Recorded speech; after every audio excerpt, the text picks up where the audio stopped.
There may be a bit of background noise because my grandson and his girlfriend are in the next room with my wife.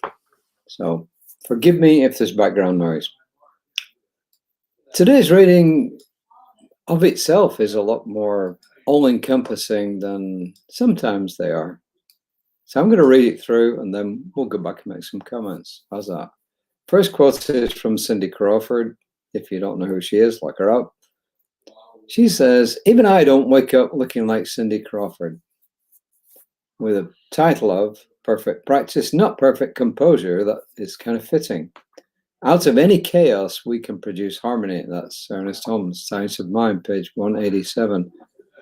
Actually, order comes out of chaos. And this is Reverend Josh. He says, perfect practice is not perfect composure. Yes, it's wonderful when you wake up clear and present, well rested, with a heart full of love, and every part of your body in touch with vitality. Yet, if that were the only time you practiced, how many days in the year would you actually spend practicing? Perfect practice includes meditating when you're mad. It means praying even though you wish you could go back to bed. If you practice trying to be perfect, your practice and you will become superficial at best. Instead, find balance in your practice by accepting yourself just as you are. Even add a little love and some empathy if you can. He goes on to say, for the longest time, my practice would be interrupted by an, oh shoot, as in, oh shoot, I forgot to call Frida yesterday. Oh shoot, I need to remember to check in on Jeff tonight. He says, after years of berating myself, I decided to embrace it all. I call it OSH_T meditation. I keep a pen and notebook nearby. Phones are wormholes into dimensions you don't want to enter while in practice. And if something comes up, I write it down and get back to my practice. What I've realized is that my practice helps me remember that all that is really happening is that I'm moving through layers of my surface mind so that I can get to the good stuff. There's no such thing as the perfect meditator. The only perfect meditation is one that never ends. It's the one you start again over and over. So let's just cut through all the stuff here and say, let's talk about the meditation aspect. I don't know about you, I don't know if you meditate even, but I know this, that quite often when I meditate, stuff comes up and I push it to one side. Stuff comes up, and after a while, I realize stuff has come up, and then when I realize, I push it to one side. And that's how it continues.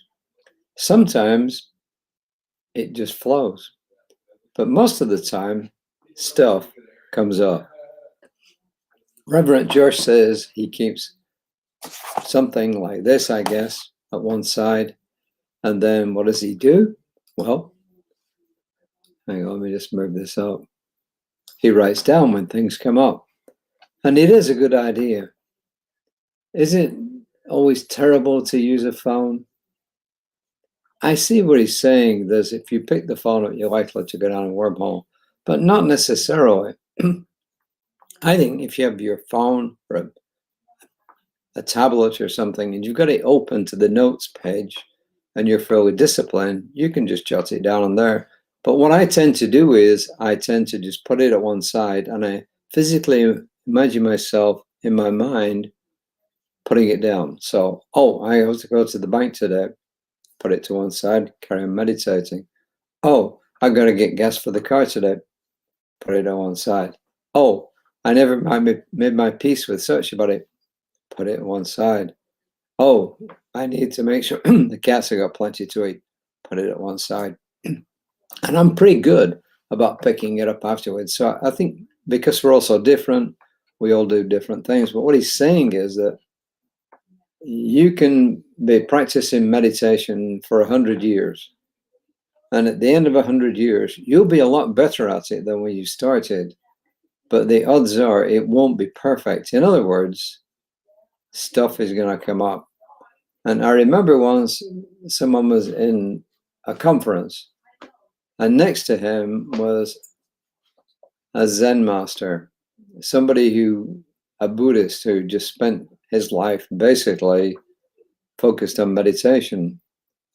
And they were meditating, and then afterwards, the guy said to the Buddhist, well, I got distracted a couple of times. And the Buddhist implied to him, well, I got distracted a lot more than that. And this is a guy whose life focus is on meditation. So the thing is, we just keep doing it. As we do it, yes, we'll get better at it. But I think the real secret behind the whole thing is to accept the fact that it's not perfect, and to accept the fact that things come up and just say, oh, it came up, and put it to one side. So that's the real secret. It's to recognizing when you're getting off track with the meditation and have the discipline to stop going down that rabbit hole and just stop, think, put it to one side. That's what this reading is all about. I promised I would try and come back yesterday. It didn't work out. So today you're getting one reading, which actually is for today.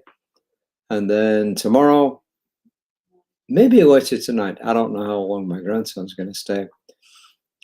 But either tonight or tomorrow, I'll do a couple of readings. We will get caught up eventually. So with that, I'm just going to read you the affirmation, which is, I accept myself as I am, not just in meditation, but in all senses. This makes my imperfections perfect and my practice perfect, just the way it is. And once we can accept ourselves just as the way we are, then we are moving forward. It doesn't mean to say that I accept myself as I am and I'm not going to change. No, it means I am perfectly happy accepting myself as I am, even recognizing the fact that I have a lot of work to do to progress spiritually, mentally, emotionally. So that's it. That's all I'm going to do for now. Hopefully I'll get back on later on. As I said, if the background noise is coming through, I apologize, but there it is. Why? Because we've just been talking about perfection and just accepting things as they are. So until next time, take care, everyone. Namaste.